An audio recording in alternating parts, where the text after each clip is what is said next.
Bismillahirrahmanirrahim. Elhamdülillahi Rabbil alamin. Vessalatu vesselamu ala Rasulina Muhammedin ve ala alihi ve şarık құрметті көрермендер. Міне Алланың қалауымен Алла Тағала бүгінгі күндізгі және бүгінгі күндегі қылған ғибадат құлшылықтарымызды, жасаған ізгі амалдарымызды, тілеген дұға тілектерімізді Алла Тағала өзінің разылығымен қабыл етсін. Алла Тағала бұл дүниеде де ақыретте жақсылыққа жеткен, берекеге ұласқан құлдардың қатарынан болуды Алла баршамызға нәсіп қылсын. Міне біздің дәйім дейміз ғой, әрдайым үздіксіз жасалып тұратын амалдарымыз бар. Соның ішінде күніне бір бет Құран оқысақ және Алланың разылығы үшін деп садақамызды берсек, бұл күнделікті біздің жасап жатқан амалымыздың тұрақты болуына себеп жасайтын іс амалдар екенін баршамыз білеміз. Бүгін Алла қаласа Құран хатының толықтай сауабын бақыш ететін боламыз. Дүйсенбай қызы Тұрар апамыздың рухына бақыш етеміз. Алла Тағала бүгінгі міне жасалынатын Құран хатымның сауабын сол кісіге бақыш етеміз. Енді сіздер де өмірден өткен аталарыңыздың, тума туыстарыңыздың артынан Құран бағыштағыңыз келсе, Құран хатымның тізіміне жазылу тегін. Хатым сөзін жазып кетсеңіздер, сіздерге міндетті түрде жауап берілетін болады. Алла Тағала баршамыздың құлшылық ғибадаттарымызды қабыл қылсын. Енді Тұрар апамыздың рухына бақыш етеміз. Енді толық хатымның Құранның сауабын Құранның басынан басталған Фатиха сүресінен басталып, Нас сүресінен аяқталатын барлық дұғалар, барлық сүрелер оқылды. Соның хатымын белгілі бір адамдардың рухына бақыш ететін боламыз. Осы уақытқа дейін ата бабамыздың рухына бақыш еттік. Осы уақытқа дейін қаншама хандардың, пайғамбарымыздың және де Хадиша анамыздың рухтарына бақыш етілді. Алла қаласа бүгін осы Құран хатымда Тұрар апамыздың рухына бақыш ететін боламыз. Аузу биллахи минаш шайтанир раджим. Бисмиллахир рахманир рахим. Қул хуаллаху ахад, Аллахус самад.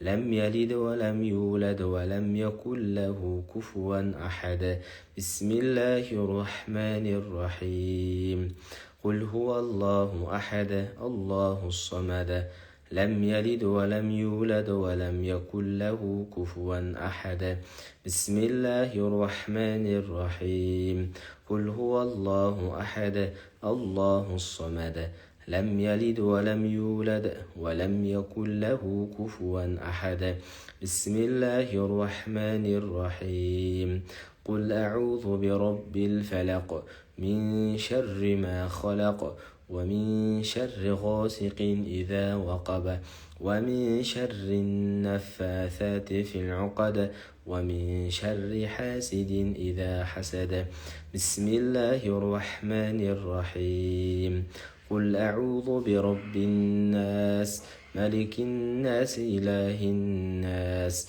من شر الوسواس الخناس الذي يوسوس في صدور الناس من الجنة والناس بسم الله الرحمن الرحيم الحمد لله رب العالمين الرحمن الرحيم مالك يوم الدين إياك نعبد وإياك نستعين اهدنا الصراط المستقيم صراط الذين أنعمت عليهم غير المغضوب عليهم ولا الضالين بسم الله الرحمن الرحيم ألف لام ميم ذلك الكتاب لا ريب فيه هدى للمتقين الذين يؤمنون بالغيب ويقيمون الصلاة ومما رزقناهم ينفقون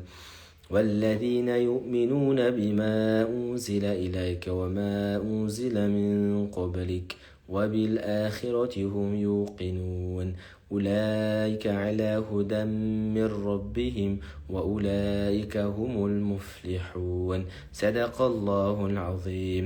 سبحان ربك رب العزة عما يصفون وسلام على المرسلين والحمد لله رب العالمين.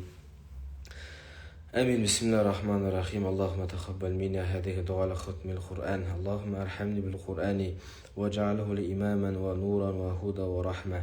اللهم ذكرنا منه ونسيت علمنا منه وجهلت رزقنا تلاوته الليل وأطراف النهار واجعله لحجة رب العالمين. اللهم أصلح ديني الذي هو عصمة أمري وأصلح دنيا التي فيها معاشي وأصلح لآخرة التي فيها معادي واجعل الحياة زينة لي في كل خير واجعل الموت راحة من كل شر. اللهم واجعله خير العمر آخره خير العمل خواتمه خير الأيام يوم ألقى فيه. اللهم إننا أسألك عيشة هنية وميتة وسوية ومرضى غير مخزٍ ولا فادح. اللهم إننا أسألك خير المسألة خير الدعاء خير النجاح خير العلم خير العمل خير الثواب خير الحياة خير الممات وثبتني وثقل مواني وحق إيماني ورفع درجات وتقبل صلاتي واغفر لي خطيئتنا وأسألك غلامين من الجنة. اللهم إننا أسألك موجبة راحتك وعزيم مغفرتك وسلامة من كل إثم والغنيمة من كل بر والفوز بالجنة ونجاة من النار.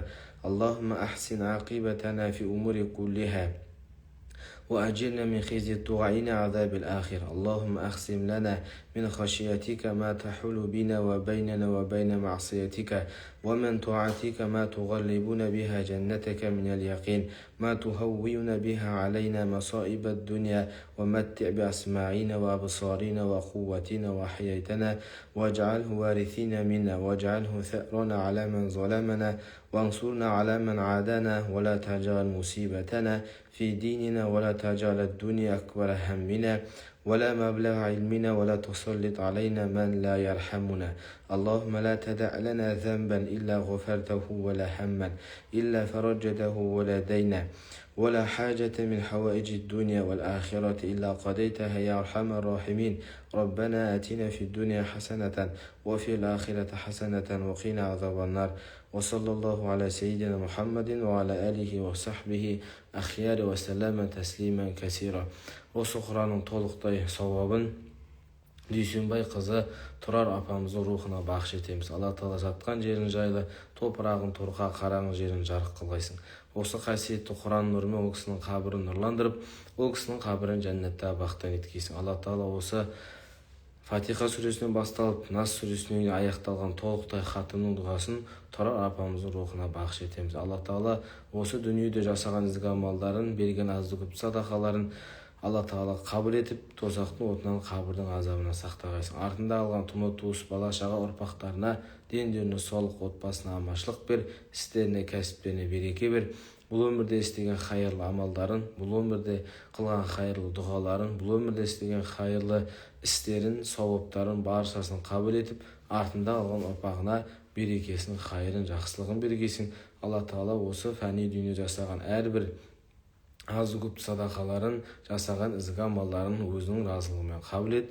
Алла Тағала барша мұсылмандардың, қазақ елінің, қазақ жұртының тілеген дұға тілектерін, жасаған ізгі амалдарын қабыл еткейсін. Аллаху акбар.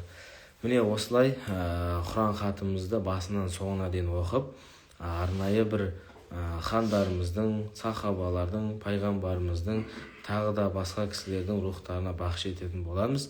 Алла Тағала баршаңыздың тілеген дұға тілектеріңізді, жасаған ізгі амалдарыңызды қабыл етсін. Егер де сіздерде өмірден өткен бауырларыңыздың, ата-аналарыңыздың артынан осылай Құран бағыштағыңыз келсе, хатым сөзін жазып кетіңіздер. Алла Тағала баршамыздың өмірімізге хайыр береке берсін, дұға тілектеріміз қабыл болсын. Ассаламу алейкум рахматуллахи ва баракату. Сәлден кейін тағы кіретін боламыз, шығып кетпеңіздер. Алла Тағала өмірімізге береке берсін.